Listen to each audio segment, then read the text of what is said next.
Comment on révise la dissertation à quelques jours du bac écrit? Quand on se dit que c'est un bon choix la dissertation parce que moins d'étudiants la prennent et souvent les correcteurs ont un a priori positif sur une copie de dissertation. Donc moi je suis professeure de français et je vais vous dire ce qu'il faudrait faire ou ne pas faire pour réviser cette dissertation. Alors comme c'est une vidéo, on peut être tenté de se dire que regarder la vidéo, ça suffit. Mais vous voyez, si vous avez envie de tirer des bons tirs au but pour votre prochain match, vous allez peut-être plutôt regarder la vidéo de Lionel Messi que celle de Moigny par exemple. Mais une fois que vous aurez regardé la vidéo, sans doute que vous ne saurez pas encore tirer des tirs au but. Il va falloir prendre un ballon et s'entraîner un petit peu. Donc je vous mets tout de suite en garde, il n'y aura pas non plus de solution magique. C'est pour travailler pendant les 15 jours qui arrivent. Je vais diviser ma vidéo en 3 parties. 1. Comment on révise. 2. Comment on réfléchit. 3. Comment on rédige. Donc premier point, comment on révise. Don't ficher son cours sans avoir relu l'œuvre, ou de façon totalement mécanique sans réfléchir. Parce que votre cours, si vous voulez, c'est une lecture de seconde main sur l'œuvre. Or, ce que vous devez montrer, c'est que vous avez lu l'œuvre de première main, c'est-à-dire vous-même. Donc ne faire que ficher le cours, ça va donner quelque chose de mal digéré. D'où, au contraire, relire les œuvres avec le cours, mais aussi sans oublier que sur Eduscol, E-D-U-S-C-O-L, il y a énormément de contenu sur les œuvres mis à votre disposition par le ministère. Vous avez différentes fiches avec différentes études de passage sur La Bruyère, sur Olympe de Gouges et sur Rabelais pour la littérature d'idées, par exemple. Donc, don't apprendre le cours sans avoir l'œuvre sous les yeux. Do avoir d'abord l'œuvre sous les yeux et le cours à côté. Deuxième conseil, relire le livre en entier sans prendre aucune note, en pensant à autre chose. Don't. Au contraire, do. Retravaillez vos dissertations de l'année ou la dissertation d'un camarade qui a obtenu une bonne note. Ou au contraire, retravaillez une dissertation qui a obtenu une mauvaise note. Prendre des exemples, relever ce qui a bien fonctionné et ce qui n'a pas fonctionné. Regardez où vous devez, c'est même le premier travail à faire, mettre l'accent pour vos révisions, c'est-à-dire est-ce qu'on m'a sans cesse dit que je ne connaissais pas mes œuvres ou au contraire, est-ce que l'on m'a souvent dit que je devais travailler l'expression écrite? Donc c'est même la première chose à faire pour commencer à réviser, c'est de reconsulter vos copies. Donc don't relire le livre en entier en pensant à autre chose sans crayon. Do avoir un stylo à la main, partir de l'écrit qu'on a fait sur les livres. Troisième conseil pour réviser la dissertation, don't apprendre des citations décontextualisées au kilomètre. Encore pire, apprendre des citations trouvées sur Internet sans avoir jamais ouvert le livre. En fait, vos exemples, ils peuvent être de 3 sortes dans une dissertation. Il y a les exemples passages tirés de l'œuvre, et notamment, évidemment, les passages que vous présentez à l'oral. Il y a aussi les citations, bien évidemment, mais ces citations ne servent à rien si elles ne sont pas contextualisées et analysées. Et troisième façon de convoquer l'œuvre dans une dissertation, c'est les analyses globales. C'est-à-dire, je vais parler de l'intrigue en général ou de la structure de l'œuvre. Par exemple, je pourrais dire sur Olympe de Gouges que c'est une structure très éclectique, puisqu'il y a un préambule, qu'il y a une déclaration avec différents articles, qu'il y a après un contrat touchant l'homme et la femme. Donc je peux faire une analyse en disant que finalement, c'est une forme hétérogène, hétéroclite de l'œuvre. Et cela va me servir à répondre à ma dissertation sur comment écrire pour combattre pour l'égalité, peut-être en inventant une nouvelle façon d'organiser l'œuvre. Donc, don't apprendre au kilomètre des citations qui sont complètement inconnues dans leur contexte d'origine. Do avoir des différentes sortes d'exemples. Passage, analyse globale de l'œuvre, ou encore citations, mais j'insiste, les citations doivent être contextualisées, c'est-à-dire d'où est-ce qu'elle vient dans l'œuvre, et analysées, c'est-à-dire relues avec les mots du sujet qui sera tombé. Maintenant, comment on réfléchit, c'est-à-dire est-ce que je réfléchis sur place, sur mon brouillon, comme je réfléchis, on va dire, à un exercice de mathématiques, un exercice de physique, à une traduction d'anglais. Il y a quand même une méthode de la dissertation. Parce que c'est très très très étrange, la dissertation, c'est un propos très organisé, mais pourtant, il arrive de façon absolument bazar dans notre tête. Donc vous devez avoir le bazar. Vous devez avoir ce qu'on appelle la tempête sous le crâne, le brainstorming. Et en même temps, vous devez avoir quelque chose de très bien rangé, comme une chambre parfaitement rangée à la fin que vous donnez à lire.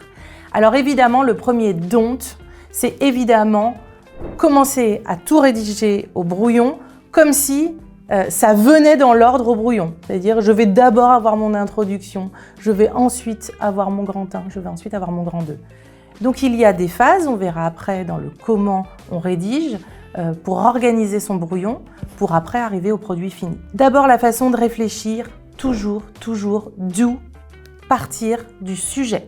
Vous allez devoir montrer que vous vous êtes intéressé au sujet qui est tombé et pas au cours que vous avez eu pendant l'année, même s'il va venir nourrir le sujet. Donc, don't réciter son cours, même si le sujet va être très proche. Do analyser tous les mots du sujet. Alors, on prend un exemple. Par exemple, si votre sujet sur Olympe de Gouges, c'est « Longtemps, j'ai pris ma plume pour une épée, à présent, je connais notre impuissance », disait Jean-Paul Sartre dans Les mots. En quoi cette pensée éclaire-t-elle votre lecture de la Déclaration des droits de la femme et de la citoyenne d'Olympe de Gouges ? Longtemps, j'ai pris ma plume pour une épée, à présent, je connais notre impuissance. Il y en a des mots. Et vous savez que votre objet d'étude, c'est combattre pour l'égalité. Eh bien, vous pouvez avoir une problématique assez simple qui sera « Peut-on véritablement écrire pour combattre ?» Puisque Jean-Paul Sartre vous dit « J'ai envie de combattre en écrivant, mais nous sommes impuissants. » Et donc, votre travail dans l'introduction, ça va être d'analyser la citation de Jean-Paul Sartre pour démontrer ce que veut dire impuissance, ce que veut dire épée, ce que veut dire plume. Alors si vous avez plein de connaissances du type, vous savez que la polémique c'était la guerre avec les mots, vous allez le mettre dans votre introduction. Si vous voyez que dans impuissance, il y a puissance et puis le 1 devant, vous allez analyser le préfixe négatif et dire, eh bien Sartre nous dit qu'il n'a pas la puissance pour écrire. Ça va avoir sa place dans l'introduction. C'est comme ça qu'on réfléchit, c'est-à-dire qu'on montre au correcteur qu'on analyse ce sujet qui est tombé et pas celui que mon ou ma professeur m'a donné pendant l'année. Donc, je répète, d'où s'intéresser au sujet qui est tombé, réfléchir au sujet qui est tombé, don't réciter le cours sans regarder le sujet qui est tombé. Deuxième conseil, comment on réfléchit à la dissertation, don't présenter l'œuvre pendant des heures. Voir la biographie, alors Olympe de Gouges est née à Montauban, La Bruyère faisait partie de la cour de Versailles, Rabelais fait partie des humanistes.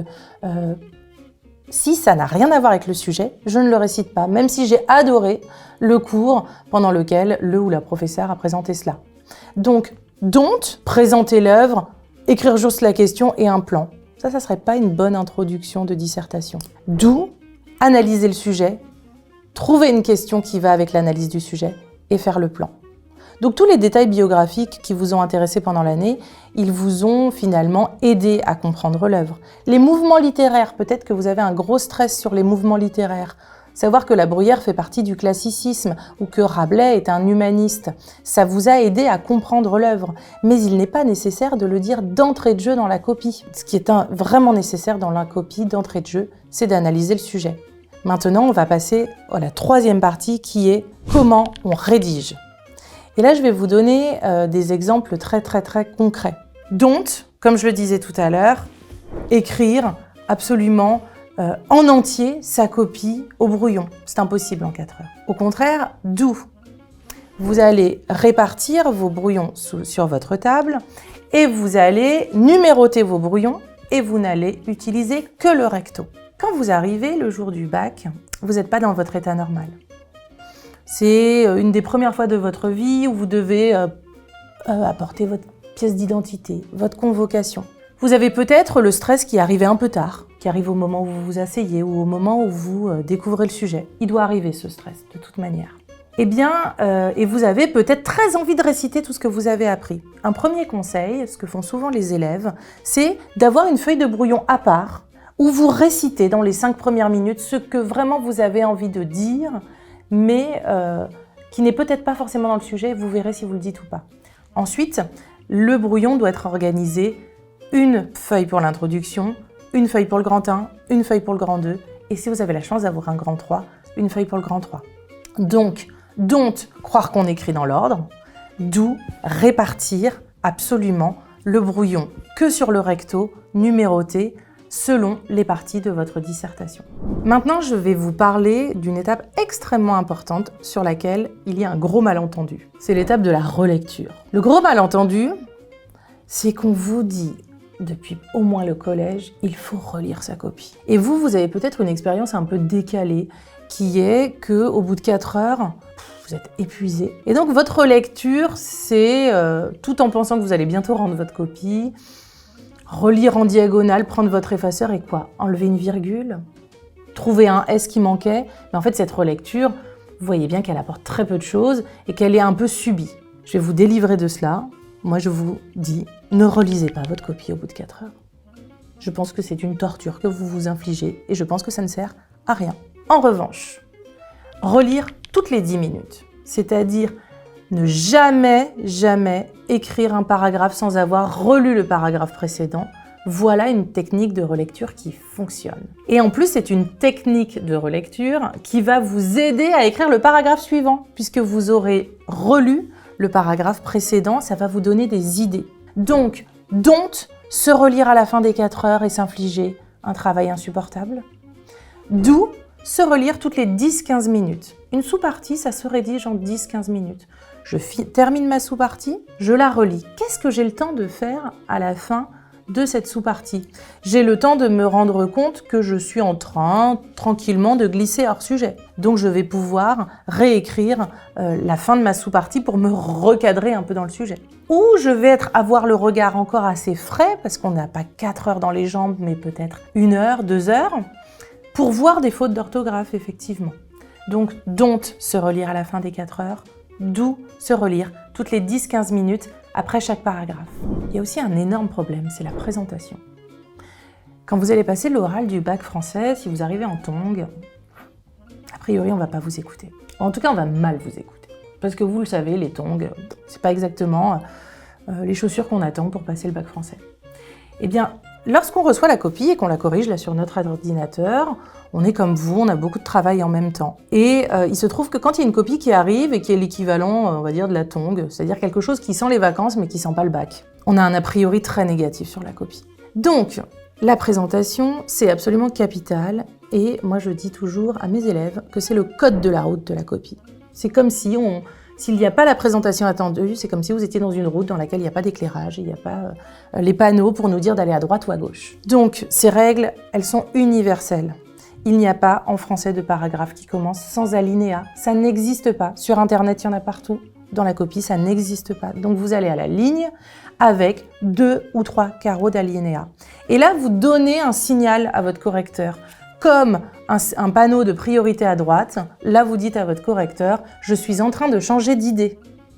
J'ai démontré quelque chose, maintenant je vais démontrer autre chose. » Donc soyez absolument un gendarme pour vous-même pendant que vous rédigez et regardez que vous avez mis le code de la route dans votre copie.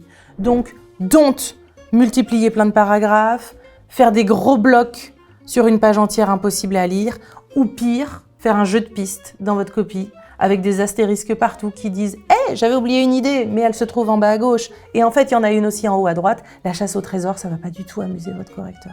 Donc, d'où avoir 3 alinéas dans une grande partie sans saut de ligne. Sautez une ligne que quand vous changez de grande partie. Et entre l'introduction, les grandes parties et la conclusion. À présent, on va simplement parler du style. Je vous ai dit qu'il fallait avoir du style puisque je vous ai dit de ne pas arriver en tongs à l'oral et je vous ai dit de présenter votre copie de façon adéquate pour qu'on ait envie de la lire. Mais là, il y a aussi un gros malentendu. Don't se prendre pour un poète ou pour un journaliste. Parce que ce jour-là, le jour du bac, vous êtes un élève qui se présente et qui essaye de démontrer qu'il a appris des choses et qu'il est capable d'analyser des choses à 17, 18, 19 ans. Donc, don't faire des phrases trop coup de poing, type titre de journal, ou au contraire, multiplier les métaphores et faire des phrases extrêmement longues comme si vous étiez Marcel Proust qui écrit « Le temps retrouvé ». Vous devez donc viser la clarté, viser des phrases courtes, sujet, verbe, complément. Ce que l'on attend de vous, ça n'est pas d'être un écrivain, ni un journaliste, ni un poète, simplement un élève qui essaye de dire un peu honnêtement ce que ce sujet lui inspire. Et évidemment, don't faites des fautes d'orthographe, faire des fautes de grammaire. Ça, votre enseignant ou votre enseignante a dû vous le dire toute l'année. D'où éviter les fautes d'orthographe et de grammaire que tout le monde fait. Alors, pour cette vidéo, je vais vous en donner que 2. Celles que vous allez utiliser parce que vous avez une problématique. Une problématique, c'est une question. Une question, elle est soit directe, soit indirecte. Donc, peut-on écrire pour combattre? Point d'interrogation, interrogative, directe. Ou, si je pense à Rabelais, peut-on rire pour donner à penser? Point d'interrogation. C'est une interrogative directe. Ça fonctionne. Mais vous préférez l'interrogative indirecte. Vous préférez dire « nous pouvons nous demander si ». Eh bien, dans ce cas-là, vous allez devoir changer toute l'interrogation. Nous pouvons nous demander si nous pouvons écrire pour combattre. Point. Nous pouvons nous demander si nous pouvons rire et penser à la fois. Point. La faute que tous les élèves et même tous les étudiants font, c'est de mélanger l'interrogative directe et l'interrogative indirecte. Donc dès le début de la copie, montrez à votre correcteur ou à votre correctrice que vous ne mélangez pas interrogative directe et interrogative indirecte dans la problématique. Deuxième faute la plus répandue, vous voulez faire une problématique en « dans quelle mesure ?» Ça vous plaît. Plutôt que de demander peut-on véritablement penser, vous aimez dire « dans quelle mesure ?» qui veut dire « jusqu'à quel point ?» Mais généralement, quand vous dites « dans quelle mesure », vous mettez un « S » à quelle et à mesure, et du coup, ça donne une mauvaise impression en début de copie. Donc, deuxième conseil d'orthographe, don't les S à « dans quelle mesure », d'où le « dans quelle mesure » sans S. Et si vous n'êtes pas sûr, dites jusqu'à quel point. Voilà pour mes conseils pour la dissertation. On se retrouvera dans quelques vidéos plus tard pour des conseils sur le commentaire. Bon courage pour le début de ces révisions. 15 jours jusqu'à l'écrit du bac. C'est parti!